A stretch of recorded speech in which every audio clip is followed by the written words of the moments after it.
Welcome back to another episode of Harmonious at Lunch, the show that fuels your business success. I'm Brandon Gano, your host and guide through the world of harmonious business growth.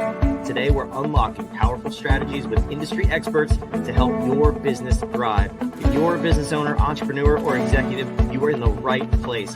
Join me and our incredible guests today on the journey to clarity, growth, and success. It is time to revolutionize your approach to business. Let's dive in with another episode of Harmonious at Lunch. Welcome back into some more bite-sized business advice. And today we're talking about growing your business, having a growth mindset, a mindset that's set up for success and growth. And then we're going to loop in a little bit about cash flow and why cash is king. Because, well, if you don't have it, you don't really have a business. So we're going to cover all of that in a very short period of time with a guest who's joining me from across the pond today. Chidi from the UK, welcome. Thank you for being here. Thanks for having me, Brandon. Good to be here. I'm excited for this conversation. We got to talking a little bit before recording, and you mentioned cash is king, which I think most people will know that, but there's this other element to cash flow that's actually your mindset. So I'm curious, why do you start with mindset and goals when you talk to your clients? I think the key for me is more when we talk about mindset, I think destination, where you want to go. And a lot of times when it's like being in the gym and you're trying to, they say, well, what would you like to lift today? And automatically you marry that result with what you think you can achieve. So you think, well, I think I can do 10 kilos more. And so that becomes my goal. My goal is now 30 kilos from 20. But really, it's taking a step back to really understand what you want from life as yourself, and then what the business needs to deliver to give you that life. And that goals, it could give you a goal that's higher than you would have thought of originally. But then that's what we strive to. Yeah, talk to me about this, because it sounds like with that perspective, you run into a lot of people who just, maybe they start a business because they're passionate about the product or service, or they're creative, so they go into business around that thing, whatever it is. How often is it that you actually meet people who do this sort of work first, kind of the end in mind, if you will?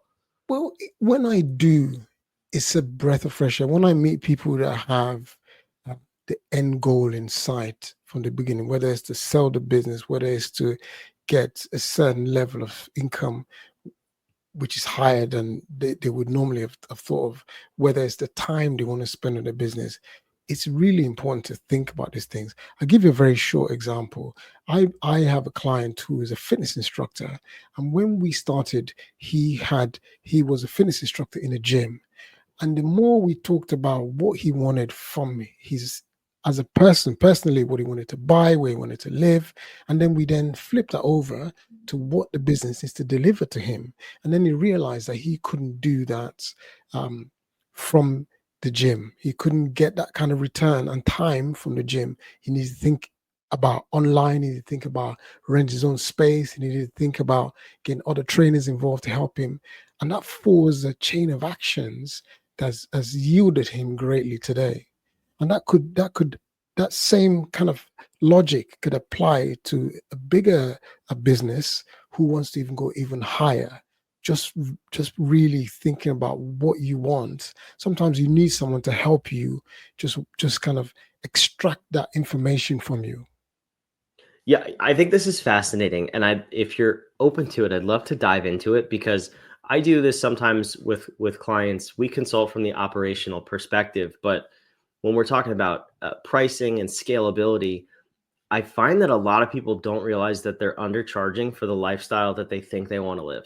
Now, whether they actually want that or not is a totally different conversation. But in this scenario with that, with your client you just talked about, what were some of the calculations that you had him look at to where that was revealed to him? So, and just to make this even simpler, and this is an example where I was walking past my high street, and there was, a new business setting up. They were just sort of installing it. It was a cafe. I walked in, we got on really well, me and the owner, and we had this really interesting conversation. So then I said to her, what do you want to make from this business? She kind of gave me a number. And then I said, okay, fine. So you need to then, if you put this into number of coffees you got to sell, you got to think about how many coffees you need to sell for the business to not just take and pay you, but to be able to make enough, cover its costs, maybe keep a little bit of buffer for reserves, and then pay you this amount that you want. And you know what? She didn't listen to me. So she set up a cafe that was catered for moms, like, stay at home moms. And she'd lost half of the space because she created like a playpen, right? So she'd lost half the space of this cafe. And then what happened was these moms came in, not that there's anything wrong with the moms, but they came in at lunchtime. They'd have one coffee between them. The babies would be playing or the kids would be playing. So it alienates everyone else. And so then you're not making a return, right? So it's that kind of planning, right? That would, what do I want? Where do I need to live? How much do I need? What does the business need to do? So then you ask yourself, okay, if the business is making me 500,000, then what products and what services, how am I going to position it so that I can price it right to be able to get more customers or clients, right? But also get enough money from them, enough revenue from them. So it's a snowball effect, but you need to start from step one. Because if that lady had listened to me, she would have still been in business today because she went bust. Hmm. It's an all too common story, but I mean, it makes sense. I'm sure you add the second level of questioning there about, okay, let's say you want to make 500,000. How much time do you want to spend working? That really trips people up, doesn't it? Correct. Because it's then you start to go into, okay, if I want to play golf every Friday, or if I want to do my yoga class every Tuesday afternoon for 2 hours, then, well, what do I need to put in place?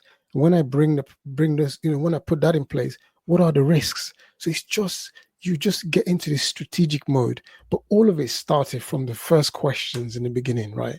And then so like when you have even businesses who are turning over 1 million, but they want to sell, they want to exit. Then you start to, okay, what do we need to do? How does the business need to look? How do our finances need to look?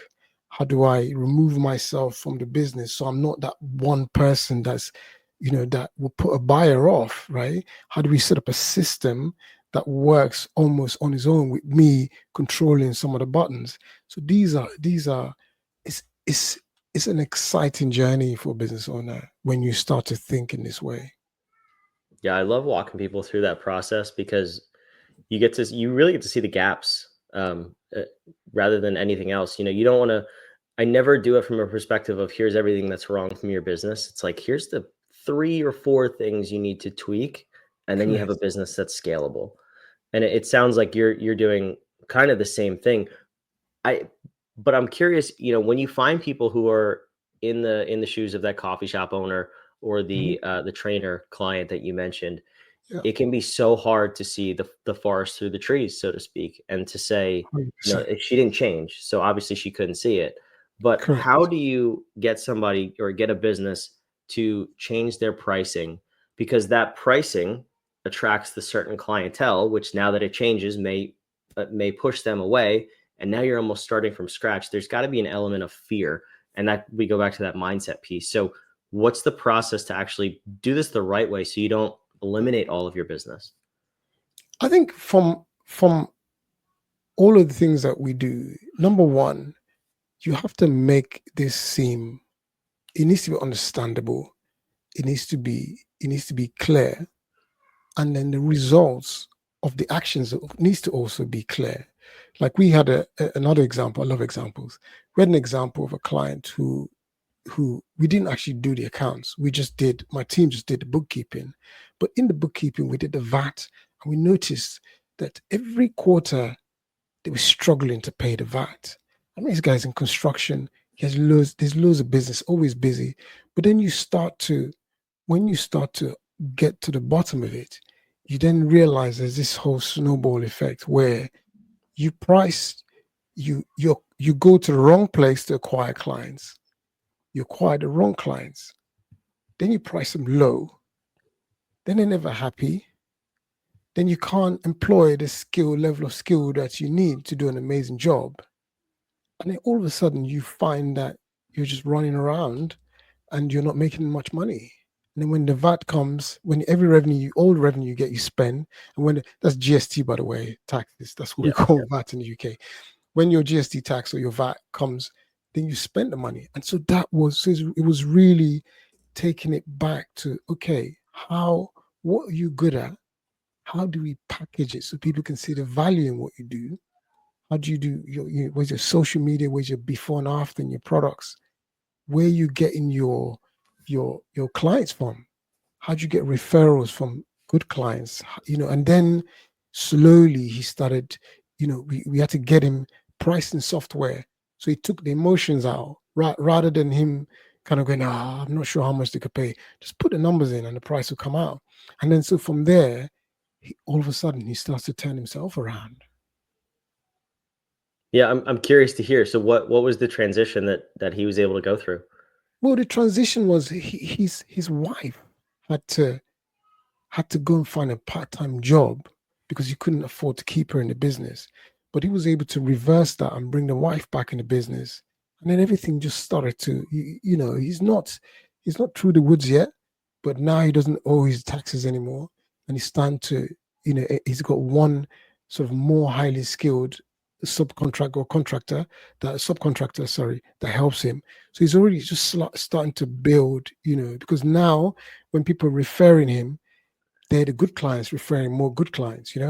And so and that's because I would see a roofer, one doing really well, one not doing well enough. You see a cybersecurity guy, one guy's doing amazing, one guy's barely making it. It's just the different approaches, the different investment that they make. Yeah. And I see this a lot too. Like you said, you see one that's killing it and the same town, seemingly the same service, one guy can't stay afloat. So when Yeah. you're going through this process, like this guy in particular, how do you help them keep their head on straight, so to speak? Because it's very easy to revert back to that not so good client because they might be there. It might be way easier to acquire them rather than the ideal client as you're going through this transition. How do you keep them focused on that, that better future, if you will, and not Yeah. slipping back into the old ways? I think one of the key bits, which is my background, is the financials. So the numbers have got to guide us here. Because what we're saying is that if we plot, if you have good financial processes in place, and then we have a plan, what that plan will tell you is linked to your goals. What we need to achieve with our goals, that goes into our financial plan. And then you can then start to see how it can work. What's the impact if we change this? What do we have to do if we change that? And then you get to start to get them to believe in the dream, what they're going to achieve, because the numbers really would guide. It's very hard to convince somebody to do something, but if you can show them the data and get them to understand, get them to believe in the numbers, and then we just work together to achieve it. Yeah, I love it. I mean, it's where most entrepreneurs need to go when there's a problem, and it seems so simple that we don't go there. So I love that you're bringing this topic to light. What's one thing, if someone out there who's listening is thinking, maybe I've gone down this road, maybe I'm priced incorrectly, maybe I'm not set up for scale, or I won't be able to achieve those dreams like you talked about in those different examples. What's something you want them to ask themselves so that they can maybe get a clearer picture of where they want to go? That's a very good question, because for a lot of businesses, right, especially the smaller ones, so startups, medium-sized businesses, a lot of them are looking at data in the past.